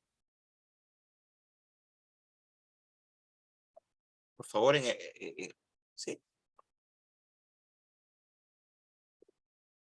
No, pero pero podría responder primero, antes de responder a esa pregunta, podría responderme, por favor, si se entendió o no, antes de pasar a responder la pregunta. Porque usted es vital, ¿eh? Es importante, por favor. Sí, me lo dice Frank. Ya, muy bien, gracias, muy bien. Entonces, muy bien, después vamos a pasar a la última estación de preguntas, la parte, los minutos finales, ¿sí? Ah, ya, gracias. Para mí es muy importante, muy bien. Entonces, el tribunal lo ha establecido ello en algunos casos, el REC excepcional atípico en la 2663/2009, ¿no? Entonces, digamos, a través de este recurso RAC excepcional o atípico, se controla, digamos, excesos o extralimitaciones, ¿no? Que puede darse a través de los jueces constitucionales, que pueden dar un manto de constitucionalidad a temas que no merecen, ¿no? Y, digamos, ya no solamente se interpone el RAC con la denegatoria, sino en estos casos. Por ejemplo, ¿cuál es la base constitucional del RAC excepcional? Que algunos podrían decir es injusto, porque solamente en esos 3 delitos y los otros delitos no procede RAC excepcional, ¿no? Se crea fundada demanda, habeas corpus y nula la sentencia por violación sexual, en esos casos no procede RAC excepcional. Dirá, que es injusto, ¿no? Porque ese combate hacia el tráfico ilícito de drogas, ¿no? Previsto en el artículo 8 de la Constitución, ¿no? Nos dice, ¿no? Entonces, el Estado combate y sanciona el tráfico ilícito de drogas, ¿no? Entonces, es decir que hay sentencias estimatorias que declaran fundadas que bajo el pretexto de proteger ciertos derechos fundamentales convaliden la vulneración real de los mismos o constitucionalicen situaciones en las que se ha producido un abuso de derecho o la aplicación fraudulenta de la Constitución. Todo ello en abierta contravención de los dispositivos, principios y valores materiales de la Constitución. Esto se fue estableciendo primero en la sentencia 2748 de 2010, habeas corpus, ¿no? Entonces, se consideró, por ejemplo, que primero comenzaron por 2 delitos, ¿ah? Tráfico ilícito de drogas y lavado de activos, ¿no? Se consideraron que eran delitos pluriofensivos porque ponían en estado de alarma, en peligro a las bases sociales y amenazan la propia existencia del Estado, ¿no? Entonces, igual se menciona el artículo 8 del Estado peruano y la obligación constitucional de prevenir y sancionar ese tipo de ilícitos, ¿no? Entonces, entonces había jueces que lamentablemente, pues, por pretexto de tutelar derechos, igual hacían un uso fraudulento, ¿no? Y estimaban demandas. Imagínense, más aún que la delincuencia en nuestro país, cómo está azotando cada día más fuerte, ¿no? Y eso se basa también en la Convención Única de 1961 sobre estupefacientes, enmendada por el protocolo de 1972, ¿no? Entonces, en un inicio, clase excepcional o atípico era, digamos, cuando se declaraban fundadas sentencias de habeas corpus, por ejemplo, y nulas sentencias penales por delitos de tráfico ilícito de drogas y lavado de activos, ¿no? Bueno, que además son delitos con eso. El lavado de activos, ustedes saben que es un delito medio de un delito fuente, que es corrupción, trata de personas, narcotráfico, tráfico ilegal de armas, etc. Entonces, el tráfico ilícito de drogas es un flagelo social que trae un peligro para la vida digna y específica de la humanidad. Pues no solo afecta la salud física, psicológica y moral de las personas, sino también afecta la sociedad y al Estado en su conjunto, porque altera en buena cuenta la economía, ¿no? Y los valores, los bienes sociales, incluso esos delitos conexos a otros delitos, ¿no? Homicidio, prostitución, etcétera, ¿no? Y se implanta con ello además la cultura del miedo, la inseguridad y la zozobra, fomenta la corrupción, debilitamiento de las instituciones y desaliento a la inversión privada. Muy bien. Pero más adelante, este RAC excepcional o atípico se extendió al delito de terrorismo, ¿no? En la sentencia 1711-2014, proceso de habeas corpus, ¿no? Interpuesto por los señores Víctor Porlay Campos, Peter Cárdenas Schultz, Oscar Ramírez Durán y Miguel Rincón Rincón, ¿no? Internos en el Centro de Reclusión de Base Naval, CEDEC. Entonces, igual se dijo que acá también se había conseguido el RAC excepcional, entonces igual se tuvo como base la Convención Internacional para la Represión de Financiamiento al Terrorismo, y si habla de del terrorismo como un delito también pluriofensivo, ¿no? Que no solo crean un peligro efectivo para la vida y la integridad de las personas, sino también para la subsistencia del orden democrático constitucional, ¿no? Para ello, el Perú ha suscrito convenios internacionales como la Convención Americana contra el Terrorismo, ¿no? Y se dice en el preámbulo de esta norma que el terrorismo constituye un grave fenómeno delictivo que atenta contra la democracia, impide el goce de los derechos humanos, las libertades fundamentales, amenaza la inseguridad de los estados, desestabilizando y socavando la base de la sociedad y afecta seriamente el desarrollo económico y social. Imagínense ustedes, digo, es una imaginación, no estoy sugiriendo nada, que el terrorismo se instale o los terroristas se instalen en el gobierno, no en el poder, ¿no? Imagínense gente que, o que muy vinculada a ellos, suponiendo, no digo, no estoy mencionando nombres ni nada, y que ha destruido, que ha asesinado a mucha gente de nuestro país, civiles, campesinos, miembros de las Fuerzas Armadas, de la policía, se instale en el gobierno, ¿no? Imagínense, ¿no? Y además, con qué catadura, ¿no? Entonces, o los apologistas. La apología al terrorismo también es un delito, ¿no? Por eso el tribunal, esta decisión de rango excepcional lo extendió al delito de terrorismo, que es un delito grave, pluriofensivo, etcétera, ¿no? Que igual destruye vidas, destruye la economía, desestabiliza la democracia, etcétera, ¿no? Etcétera. Desalienta la inversión. ¿Cuánto tiempo Perú sin inversión, no? ¿Cuántos años, cuántos muertos? Bueno, lo único que superó al terrorismo en muertos fue el COVID, ¿no? Porque con el terrorismo tuvimos 70.000, muchos de ellos civiles, ¿no? Y imagínense, ¿no? Entonces, igual se sustenta en la Comisión Internacional para la Represión del Financiamiento del Terrorismo. Entonces, el tribunal, igual en esta sentencia, entonces habla ya de que el terrorismo, o sea, el traca típico es para los 3 delitos, ¿no? Tráfico ilícito de drogas, lavado de activos y terrorismo. Muy bien. Sin embargo, recientemente, hace un poco tiempo, el actual pleno del Tribunal Constitucional está cambiando, inflexionando esta postura y estaría dejando sin efecto el RAC excepcional o el RAC atípico, ¿no? Entonces, ¿cuál es la consideración del tribunal para cambiar o inflexionar un poco esta postura, ¿no? Que parecería que ya no existiría el RAC excepcional, que debería sin efecto esta jurisprudencia, en que simplemente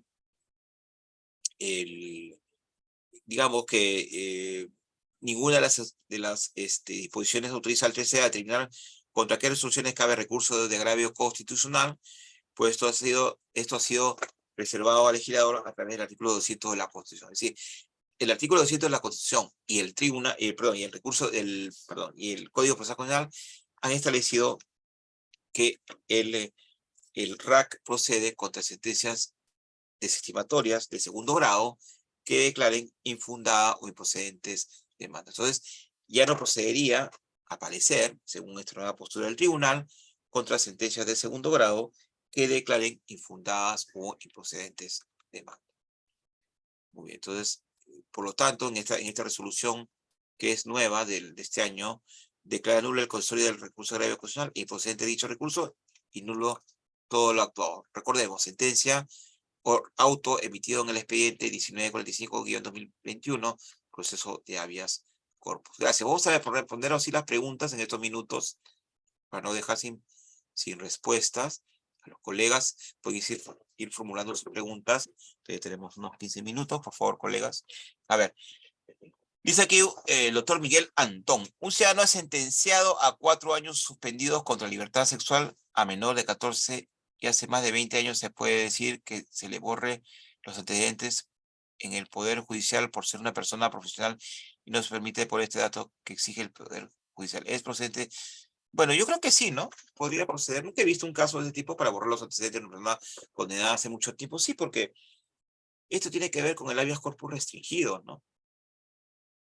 Ah, bueno, con el habeas data también. Sí, sí, sí. Bueno, habeas data más que nada, ¿no? Sí, yo creo que sí, ¿no? O sea, eso tendría que ver con derecho a la autodeterminación informativa. Yo creo que sí, ¿ah? Una persona, primero, ojo, colega, primero tiene que solicitarse a la entidad correspondiente, antecedentes judiciales o antecedentes penales, no conozco el trámite, ¿no? Si es mediante un escrito MS de partes o una comunicación por conducto notarial.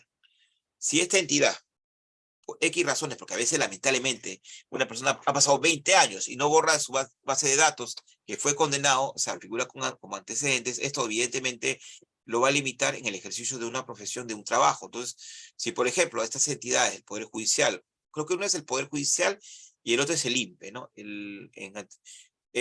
Sí, si no mal recuerdo, ¿no? Antecedentes judiciales, Poder Judicial, o el otro penal es INPE. Si estas entidades no acceden a al borrado, porque luego esta persona ya se rehabilitó en buena cuenta, ya pagó su delito a la sociedad con cárcel, etcétera, se ha rehabilitado, quiere ser un ciudadano de bien y quiere trabajar, ganarse la vida honestamente, y gracias a esos antecedentes no puede trabajar o no le dan empleo o no puede desarrollar su profesión, evidentemente lo sigue arrastrando, ese estigma lo sigue perjudicando y por tanto podría, si no se le atiende su pedido en sede administrativa, podría acudir dentro de los 60 días hábiles ante al proceso de habeas data. Ojo, pero podría también la decisión, repito, de estas entidades ser impugnada o apelada y elevarse al Tribunal de Transparencia, ¿no? Sin necesidad de acudir a la Judicatura Constitucional, que en buena cuenta este tribunal está funcionando bien y tiene buenos pronunciamientos. Hay un colega de asesor que trabaja ahí como vocal, ¿no? Entonces, sí me parece que sí, sí estaría, podría ser a dos vías, ¿no? Y sí, muy buena, muy pertinente la pregunta. Sí, yo creo que sí, ¿ah? Es un derecho constitucional, pues, a la imagen, a la reputación, que se puede ganar, ¿no? Después de una persona que pagó su delito o su crimen, ¿no? No sé si tienen más preguntas, colegas, en estos minutos finales. No sé qué les apreció la clase. Gracias a Enfocar nuevamente, gracias a todos ustedes por su atención. Bueno, la renovada confianza e invitación de Enfocar. Más preguntas, colegas, podéis dejarlas en el chat, ¿no? Tenemos unos minutos todavía.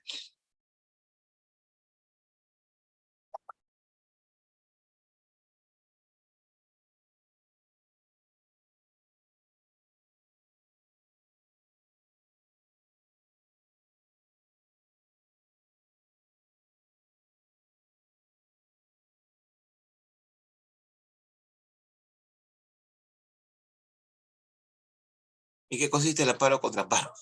Bueno, no es materia de clase, pero con mucho gusto voy a responder. El amparo contra amparo. A ver, en un anterior amparo se emitió un pronunciamiento de fondo, ¿no es cierto? Por ejemplo, en un anterior amparo, se puede declarar fundada la demanda. Muy bien. Entonces el demandado tendría que restituir los derechos, ¿no? Cuyo ejercicio habría impedido o cesar en la vulneración de los derechos. Pero este demandado que perdió al declararse fundada la demanda de amparo podría considerar de que esa decisión vulnera sus derechos fundamentales sustantivos o de naturaleza procesal. Por ejemplo, si en el anterior amparo, derecho a la debida motivación de las resoluciones judiciales en materia de amparo. Puede proponer un nuevo amparo para denunciar la vulneración de esos derechos en el anterior amparo y que la demanda se declare fundada y se declare nula la sentencia emitida en el anterior amparo. Pero contra este segundo amparo se puede interponer amparo, también sí. Pero para que no se desnaturalice el proceso y no se desnaturalice la tutela de urgencia y eficaz, se puede interponer, creo yo, hasta 3 amparos. Entonces, a través de un amparo se puede cuestionar o denunciar la violación de derechos de un proceso anterior de amparo. Derecho de debida motivación de resoluciones judiciales, de defensa, doble instancia, a la prueba, etcétera. Muy bien. Dice acá, gracias por compartir sus conocimientos. ¿Podría compartir las diapositivas? Sí, no. Las diapositivas se las mando. Muchas gracias, desde Honduras. Gracias, colega. Carmen Morales, gracias. Nos está viendo de Honduras. No conozco todavía su hermoso país. De repente estamos por Costa Rica, estamos cerca por ahí. Nos vamos a la Corte Interamericana. Sí, no, sí, con mucho gusto. Se lo dejo a Cefocat inmediatamente terminada esta conferencia y se las va a remitir a todos ustedes, ¿no? Espero que les haya gustado, ¿ah? Está apretada la clase. ¿No se tienen más preguntas, colegas?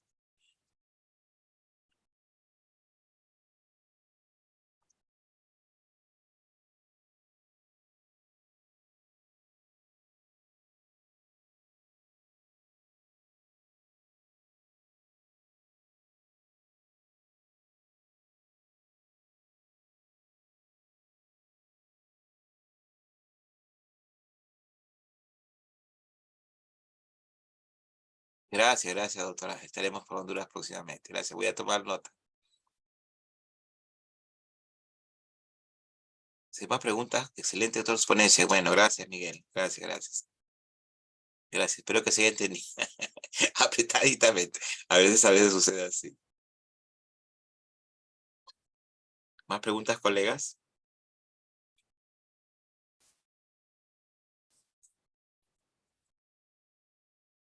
La diapositiva, como le digo, la diapositiva se las mando a Cefocat.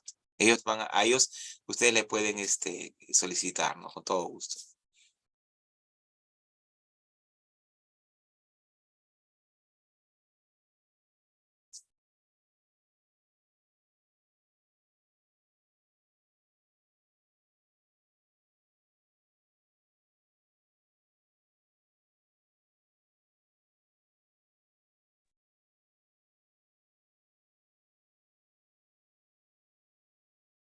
Bueno, doctor, al parecer ya no tenemos más preguntas por parte de los participantes. Entonces, pues con esto estaríamos terminando la sesión, sin antes pues agradecerle por su presencia en la sesión del día de hoy y pues también esperando contar con su presencia para futuras ponencias que ya se vienen coordinando con gerencia y pues esperando también que esta clase haya sido del agrado de todos nuestros participantes y a la vez hayan podido absolver todas las dudas que tenían respecto a este tema. Muchas gracias, doctor. Muy buenas noches. Gracias a todos ustedes. Gracias, nos dice Natalie Bravo, muy entendible. Gracias. Es la preocupación siempre que entiende. Muchas gracias a todos ustedes. Felicitarlos por capacitarse, por ser mejores abogados y abogadas, o abogadas y abogados, estudiantes de Derecho, y a los colegas extranjeros también gracias por sus comentarios y opiniones. O sea, siempre a su disposición. Al inicio le dejo en la diapositiva mi correo y en Facebook me ubican como Guillermo Sevilla, ¿no? Para cualquier tema o consulta académica. Muchas gracias, buenas noches. Hasta una próxima oportunidad. Gracias, CEFOCAP. Y sigan con los cursos de CEFOCAP que están muy buenos. He visto, lo poco que he podido ver, están muy buenos. Hay otros buenos temas también. Muy bien, para seguir capacitándonos, invertir en información profesional es lo mejor. Ser mejores abogadas y abogados. Buenas noches. Un abrazo a todos. Nos vemos.